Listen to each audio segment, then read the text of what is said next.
नमस्कार बालमित्रांनो, कसे आहात?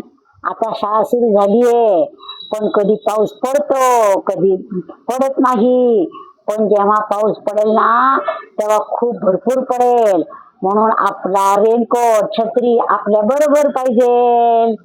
आज आपला शनिवार, गोष्टीचा वार. आज आपल्या गोष्टीचं नाव आहे भाकरीची किंमत. बर का. एक राधानगरी नावाचं राज्य होतं बर का. त्या राज्याचा राजा खूप प्रामाणिक होता आणि खूप तो सगळ्यांना मदत करायचा. त्याचं राज्य अगदी सुंदर रीतीने चाललं होतं बर का. पण त्याची एकच अट असायची की जो जो कोणी काही काम करेल त्यांनी मला विचारायचं, मला विचारल्याशिवाय काम करायचं नाही. आणि प्रत्येकाने आपला सल्ला त्यांना विचारायला जायचा राजाला. तो सल्ला राजाला पटला तर ठीक आहे, नाही तर राजा त्याच्यामध्ये दुरुस्ती करून देतो. म्हणून राजाने असा नियमच सांगितला होता की जो काही काम करणार असाल ते मला विचारायला यायचंच बर का. तर त्या गावामध्ये सगळे व्यापारी, छोटे कामगार, मोठे कामगार सगळे आनंदाने म्हणजे नांदत होते तिथे बर का.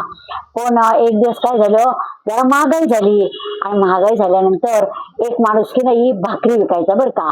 त्या भाकरीला ना तो छानपैकी तूप, लोणी किंवा बटर लागून तो विकायचा. खूप आवडायची सगळ्यांना ती भाकरी. पण ती भाकरी तो 5 रुपयाला ठेवायचा बर का. आणि 5 रुपयाला भाकरी ठेवल्यावर खूप लोक त्याच्याकडनं भाकरी घेऊन जायचे. पण महागाई वाढल्यामुळे त्याला ती भाकरीची किंमत कमी वाटू लागली आणि मग त्याने ठरवलं की आपण आपल्या भाकरीची किंमत 10 रुपये करूया. पण मनाने 10 रुपये किंमत करता येणार नाही. राजाची परवानगी घेतल्याशिवाय भाकरीच्या किमतीत वाढ करता येणार नाही. म्हणून तो राजाकडे गेला बर का. राजा खूप हुशार.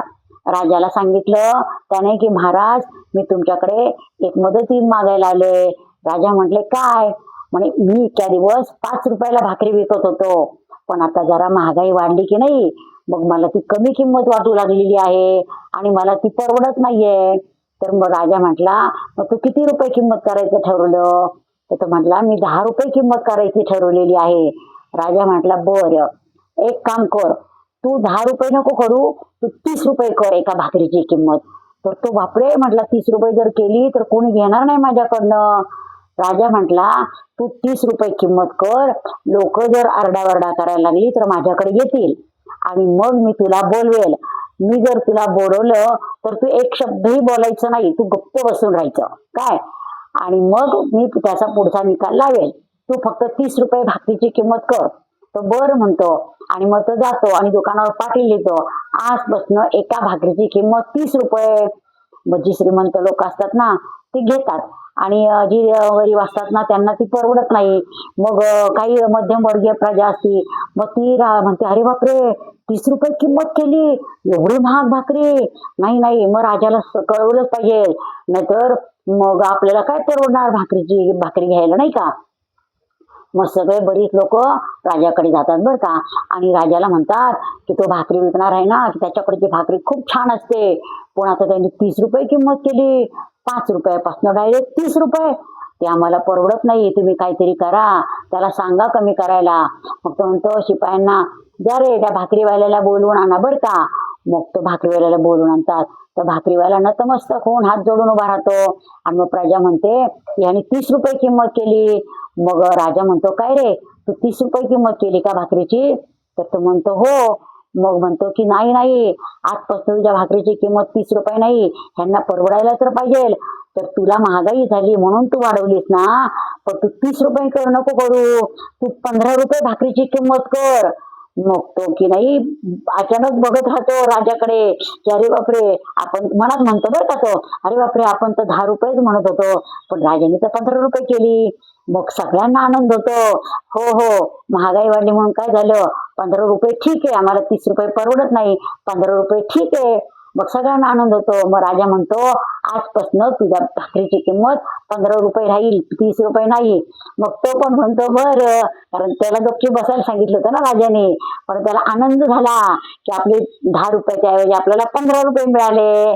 आणि मग राजाने एका दगडात 3 पक्षी मारले. आपली म्हणायची नाही ती एका दगडात 2 पक्षी, पण राजाने त्या एका दगडात 3 पक्षी मारले. कसं काय माहितीये का तुम्हाला? की त्या भाकरी विकणाऱ्याला 10 रुपयाला भाकरी विकायची होती, ती त्याला 15 रुपये किमतीने मिळाली म्हणून तो आनंदी झाला. आणि प्रजेला 30 रुपयाच्या ऐवजी 15 रुपयाला मिळाली म्हणून प्रजा आनंदी झाली. आणि सगळ्यांनी जय जयकार केला राजाचा. राजाने चांगला न्याय दिला म्हणून म्हणून राजाचा पण जय जयकार झाला. मग एका दगडात 3 पक्षी मारले की नाही. आणि भाकरी विकणाऱ्याला आनंद झाला. त्याने छानपैकी उत्तम दर्जाची भाकरी 15 रुपयात द्यायला अजून सुरुवात केली. अशी झाली भाकरीची किंमत. तसा राजे हुशार होता की नाही. म्हणून आपण पण चांगले विचार घ्यावे आणि सगळ्यांना आनंद द्यावा. आवडली का गोष्ट? गोष्ट आवडली असल्यास लाईक करा, शेअर करा आणि सबस्क्राईबचं बटन दाबायला विसरायचं नाही.